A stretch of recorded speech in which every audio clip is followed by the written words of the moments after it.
Huh?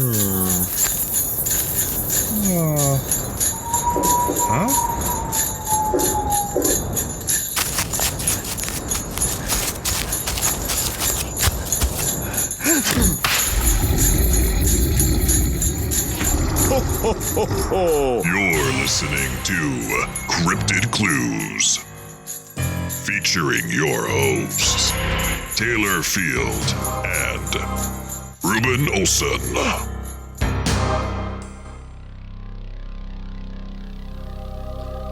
Hello, ladies and gentlemen. It's time for another episode of Cryptid Clues. I'm one of your hosts, Reuben Olson.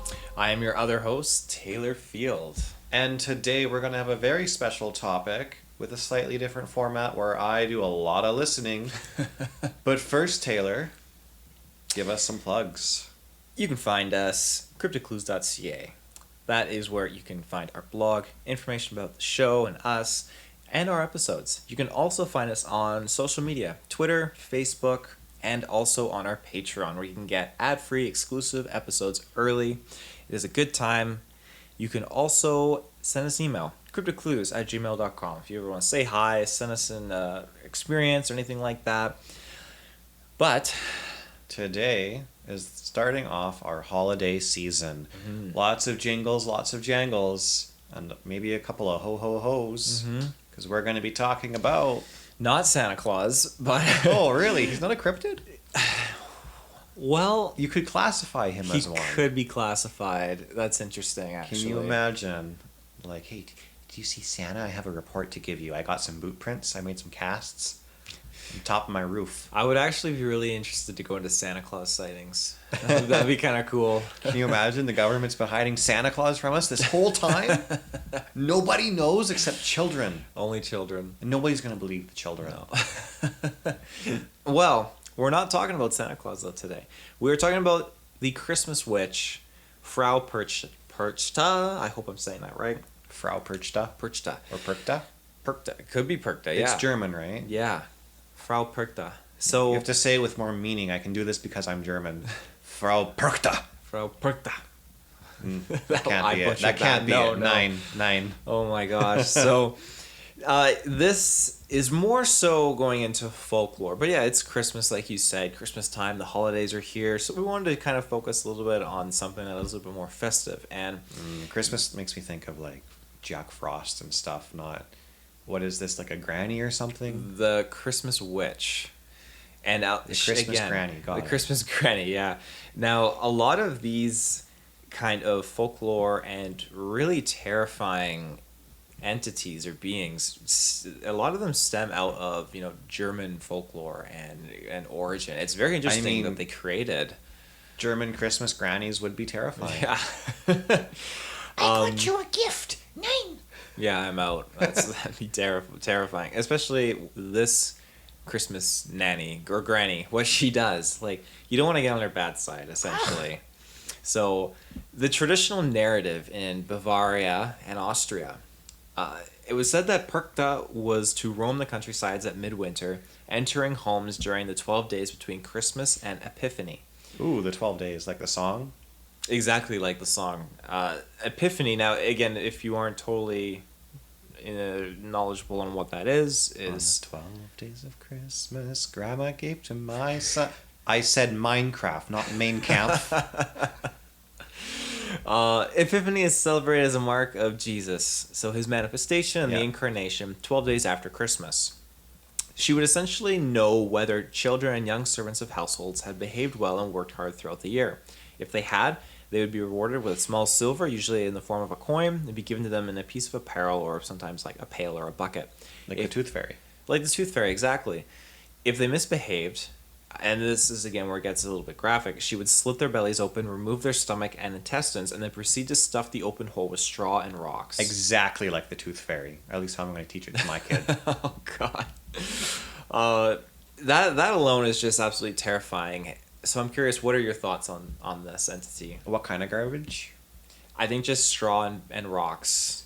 Oh, like not actual trash. Not trash, Grandma no. doesn't run down the stairs, rip open your kitchen basket, and just start grabbing all the raw banana peels and sludge and stuff.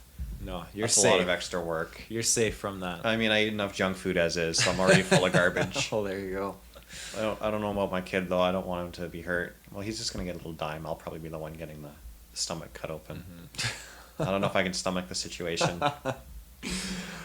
She was particularly concerned, though, to see girls that had not finished spinning enough flax or wool throughout the year. So again, this is where the having to work hard comes into play. She would also slit people's bellies open and stuff them with straw if they were to eat on the night of her feast day. So again, meaning if you were to eat anything other than the traditional meal of like fish or soup kind of stuff like that. It would be a big thing as well for you to leave food out for her. So Like again, Santa. Exactly like Santa. So she kind of follows a similar trait in that sense. But Where's my cookies? well, it's not cookies. The interesting thing for her would be porridge. This is from what I found. You leave a bit of porridge out for her over the night. Porridge is just so right sounding though. Here you go, Grandma. I made you some porridge. Like that's just so innocent and sweet. And you don't make her porridge, and she's mad. Well, it can be one of the triggers, one of the factors that can lead into some untimely and This grandma's scary. yeah. So Perchta can be traced back in Old High German to the 10th century. So it's definitely a very, very old folklore tale. So just kind of to sum up all that stuff, I'm curious what your thoughts are. I mean, I just have more questions than thoughts. Really. Yeah, what questions? Was this folklore meant to make children behave and work hard throughout the year so they get that dime? It's not worth it. I think so. I think, again, this is just my own take on this. I think that you have a scary, spooky folklore tale that is established to make members of the household, make your kids work harder, behave, so that they do get that reward. It's easy for gonna parents bite to you in drop the it. butt though, because then you have to work hard too. You have to set a good example. You can't be lazy. Yeah, well, keeping a house clean. I mean, imagine if you're working hard. Back in that day, I think parents of the household would be working very, very hard. I don't want to do any more work. Let Grandma come get me. No. I've seen your house. You gotta finish your renovations before Frau Perchta comes along. Oh my goodness! Yeah, I'll have a full stomach by Christmas time here. Frau Perchta was also known as I hope I'm saying this right. Bertha, Spinstubenfrau, and even the spinning room lady. Common depictions showcase a woman with a beaked nose of iron, raggedy clothing, and sometimes holding a cane. Very similar to a decrepit old crone, but she also had a knife that she carries with her. And Oh. again, that's where it would be hidden under her robes, and that would be used to, again, obviously slice open the belly and everything. I just need to got 2 more children and I can have this spectacular skin for my knife. Oh my Call of Duty God. Grandma, no!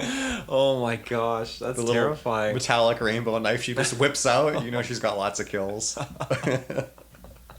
Oh my gosh. I can see it too. Like, that's the freaky part. Here comes Granny's DLC.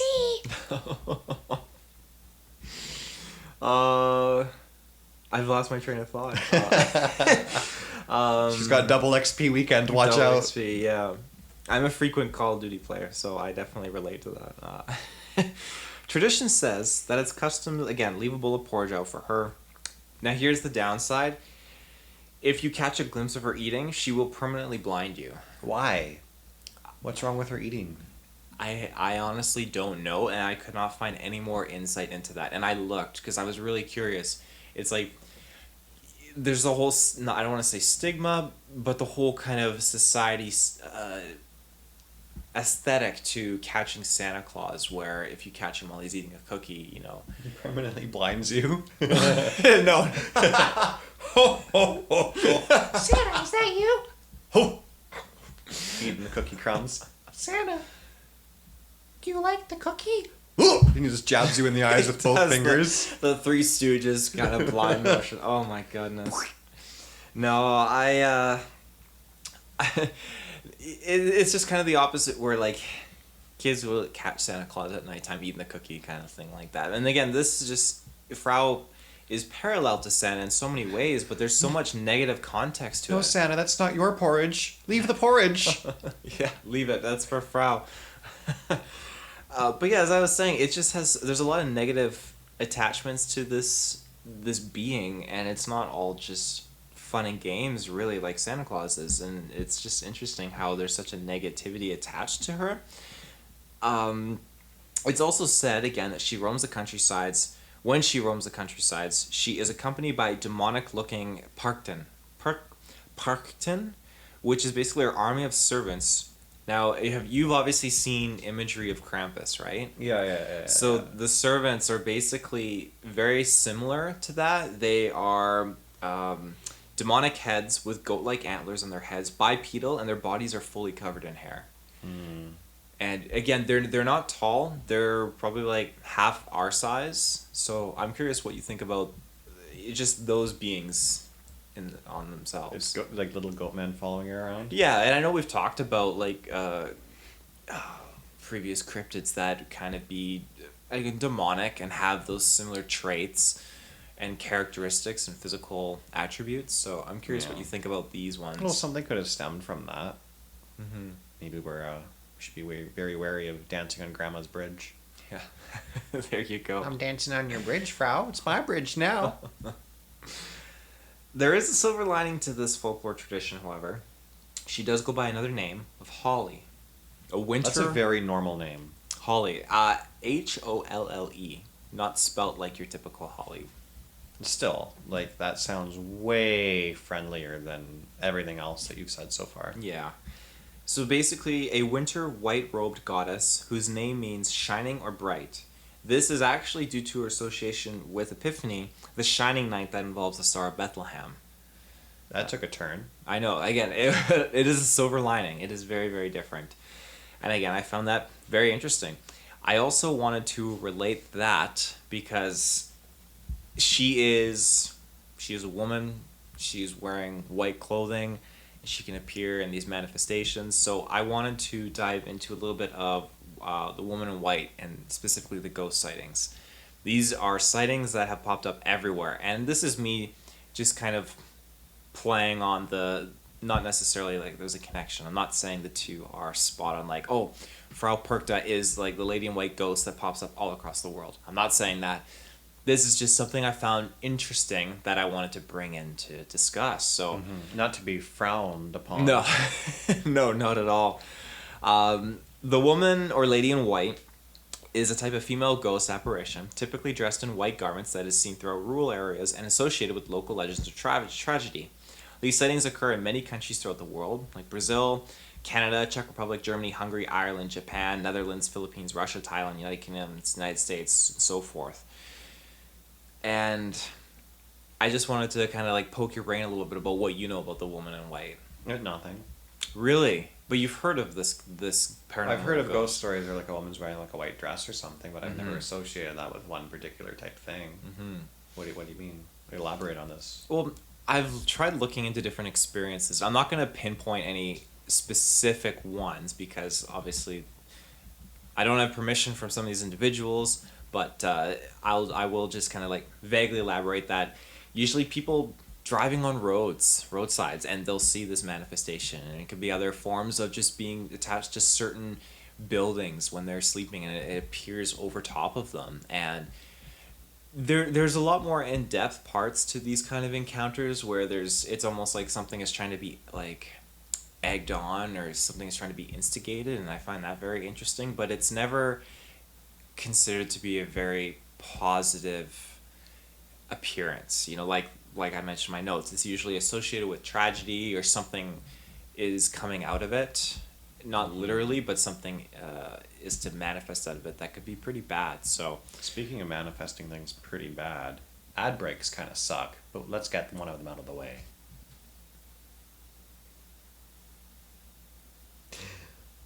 And we're back. that was so brutal. We were able to fight off that manifestation. Oh my gosh. But yeah, essentially, women in white, it's just a phenomenal thing, and we're definitely going to do a full-on episode kind of diving more into her and as an entity, a paranormal entity, because there's a lot of history to it, and there's a lot of frequent modern-day sightings that I would love to get into with you and talk about. But again, I just thought it was worth bringing up just the relation to this entity and this Christmas cryptid. Christmas Cryptid is such a great, that's a great name. It's a good term, yeah. In much deeper folklore of Perchta, it said she ferries over infants that have died before being baptized. Again, I thought that was that's so interesting. sad. Which, if it should happen, they become her property. So the children again, this is a folklore tale that is told where the children are actually happy, where they have moved on and they're in her care, and it's actually a good thing. And this is kind of an equivalent to warriors going off to Valhalla in the afterlife. This is basically going with Perchta is basically a children's afterlife kind of destination, pre being baptized though. There's so many sides to this Frau Perchta thing. I'm curious, like. We've got the old granny that'll gut you in the middle of the night because you didn't work very hard. But if you did work hard, she'll leave you a dime. And then she's going to lead her little children army into Valhalla and take care of them. But at the same time, That's an interesting way of putting it. She's gonna gut you if you don't work very hard. But what? I am very lost. It with is this. a catch-22. It really There's a lot of is. problems with this old lady. I think she needs to seek some help. Yeah. I think her Christmas spirit is a little bit bah humbuggy here and there. Well, I mean, essentially, yeah. I mean, it's not looking great. At the end of the day, though, and I compare again to Santa Claus because I don't really have another similar entity to relate to in this story, but Santa Claus is not similar at all. well, He doesn't gut you. No, no, he doesn't. He doesn't blind you. very hard this year? Why? Here you go. I'm here to give you a lump of coal. Mm-hmm. Ho, ho, ho. No, he doesn't do that. No, He the gives you coal presents. is the coal is the limit. Yeah, the presents, but I He mean, gives she you- does give you silver. So a there is tiny, that silver like a lining. dime. It's like a dime. That's all I'm picturing. Here's a nickel. Yeah. Like, oh, thanks, Grandma. You never paid me anything good. She has to be like the kind of grandma that's like, here you go, son. Here's $50. And you're like, oh man, I can hide that for my parents. That was definitely my grandmother. Yeah, same. I had a grandma like that. No, but you do make a good point, though. I mean, overall, like she's more so. It seems like negative. There are ties, and I didn't look more into this because it just seemed like it was getting very in depth. Where she was tied to a very folklore tale of the hunt, and that involved some very notable characters that we have heard of in other folklore tales and stuff like that. But I won't get into that too much. But Like Jack Frost. no, definitely not Jack Frost. Maybe in your headcanon, Jack Frost can be a part of that. Big battle between Frau Perchta and Jack Frost. There you go. Finally he wins or whatever. Stay frosty. Are we talking about the snowman Michael Keaton Jack Frost or the actual The Man, actual the Jack seasonal Frost. Jack I don't want to Frost. see Okay. the snowman Jack Frost. Please take that away from me. That was a terrible, terrible movie. What? Oh no. It was so- terrible. and it is a classic. That's the one I'm trying to block out where it's like the dad turns into a snowman, right? Yeah. Oh, that was terrible. What? Why would you bring that up? I think anything where you get a live action snowman moving around, I think is great. That sells it for me. As a kid, I thought it was great. Mm-hmm. As an adult, I see that it was terrible. Are you gonna watch it with your child? No. Are you gonna tell your child about Frau Perchta? Yeah, absolutely. Oh gosh.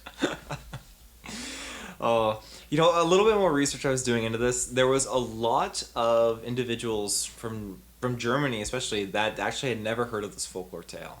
So I'm actually beginning to wonder if it's just not one that is really properly represented or talked or spoken to. Well, I There- can see why. Mm-hmm. There is a festival dedicated to her. I believe it happens at the same time they do the Krampus one. I can't remember. There's a Krampus festival? There is. Yes, I can't remember the specific dates. I wasn't looking into that in depthly, but yes, there is a festival where they don masks, and I have a mask here in this photo. You can see they don these masks, and Oh. they dress up like the Parkton, basically wearing the antlers, the mask, the fur on their bodies, and they stroll around this massive parade, and it's very popular over there. So that's pretty much it for all my notes. To end off on this being, you don't want to be lazy. You want to have a clean house, work hard throughout the year, and leave that bowl of porridge out for her. In short, that's basically You better do all your spinning for the year, or else Frau's gonna come frown on you. Shove some garbage in you. You didn't finish your spool for the spinning? No way, it's going inside your belly. Mm-hmm. Oh no, Granny, no. That's terrible. I imagine that it definitely terrified kids back in the day to work harder. And That's got to be what it was for. It was just folklore to keep the kids on the straight and narrow. I don't doubt that at all. It's very similar to, again, Krampus, another folklore tale that was used. And we'll be talking about Krampus in the next episode, actually, for Cryptid Clues. We'll get really into that because I didn't know much about Krampus. I never really looked into it until I actually watched that film, which was not the greatest horror movie, but it really intrigued me about this being, and looking into it and just how he parallels Saint Nick. It was fascinating. It was really terrifying, actually. So a lot of these beings, like, it's interesting to see. Again, I'm not saying they're real, but if it is just a simple story for a child just to spook them, or if there is some demonic connection between these things, like, this is a being that comes up at a certain time of year. Well, look at the parallels. Santa Claus is so good and holy, right? And then you have Krampus, who has got the big, like, goat-type face. It's like a Jesus-Satan scenario. You have Frau Perchta, and then all of a sudden there's the white person, the white ghost bride person thing. Those are two parallels. You got to have both sides to it, right? Mm-hmm. Two sides to the same coin, unless Frau Perchta gives you the coin. Yeah. No, you do make a good point. And I think that's just an interesting kind of comparison, just the two sides and just the narrative of that. So that's essentially all I got, though. This is a rather shorter episode, but this was just an entity that I really wanted to talk about. I'm glad we got to, because I just found, reading into the story, it was just really interesting. So do you have anything else you wanted to add into that, or? You know, I don't think I would actually litter my folklore for my children with stories of them being gutted and garbage shoved in their bellies. That is so dark. That is so old school, past century kind of a deal, right? Mm-hmm. Like, you look at the things we have, like the lullabies and stuff, where you're rocking in a treetop and then it falls down. Everything was so dark back then. It was like a Brothers Grimm fairy tale type situation. You grow up with all these stories, and you go back and you think about them and go, wow, I was read that as a kid? That's terrible. What was that supposed to teach me? Went over my head. Mm-hmm. You know, I never realized how bad that was. But this Frau Perchta thing, that's just terrible. Mm-hmm. But I can totally see, you know, my German heritage makes me want to just share it. Okay. I'm curious to see what happens in the outcome of that. My son's going to come running up and be like, no, I don't want Grandma to put garbage in my stomach. Mm-hmm. It's a terrifying folklore tale. It really is. But there is a silver lining to it, and yeah. I don't see the silver lining to that one at all. Well, she's a white robe goddess. Mm-hmm. You know, the shining star, shining night that involves the Star of Bethlehem. That is. Yeah, that's a totally different thing. That is the comparison of Santa you think Claus to that's? Krampus. Oh, I see. That's okay. I do not relate Frau Perchta to that at all. You don't That's consider it two the different same. things. Okay. Fair enough. That's one thing I'll take away from this. I do not see them being confused for the same being at all. Mm-hmm. Yeah, that's fair enough. I don't have much I can add to that or anything, but you make a grand point. Speaking of beings, I think we're being left with a cliffhanger here until next time when we're going to talk about Krampus. Absolutely. That's going to be an exciting episode. So, ladies and gentlemen, until next time, Taylor, do you want to take us out with some more plugs? Yeah, we'll be back for part 2. CryptidClues@gmail.com, CryptidClues.ca, Cryptid Clues on Twitter and Facebook, and then our Patreon. You can get these episodes ad-free, early, and exclusive. Some episodes are on our Patreon, so always be sure to check our social media feeds. Support us for the holiday season. Have a good one, everybody. Bye-bye. Ho, ho, ho, ho! Merry Christmas!